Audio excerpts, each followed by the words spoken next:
Okay, so the difference between iced coffee and cold brew, it's pretty simple. Cold brew is brewed at room temperature or cold, and iced coffee is actually brewed hot and flash chilled with ice.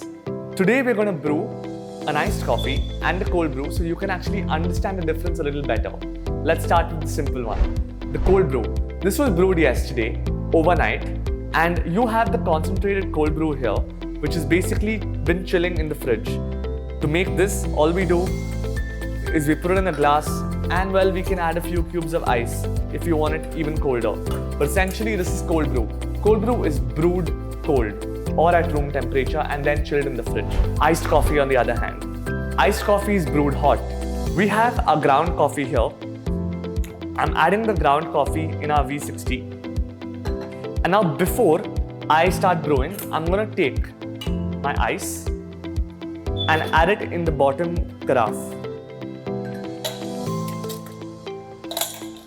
Now what this does is we're brewing our coffee hot. Essentially, this is actually getting a lot more of the brightness, the acidity out of the coffee. And because we flash chill it, it stays in the cup. So our cold brew is usually bolder, nuttier, more chocolatey, and our iced coffee is going to be slightly brighter.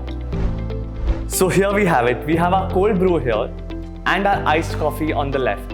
Now the iced coffee was brewed hot and flash chilled, slightly more complex, but can't be stored for very long. The cold brew on the other hand, since it was brewed cold and was in the fridge since the very inception, can be stored in the fridge for a couple of days. So this is slightly more convenient and this is a little more complex. If you like this video, do like, share and subscribe.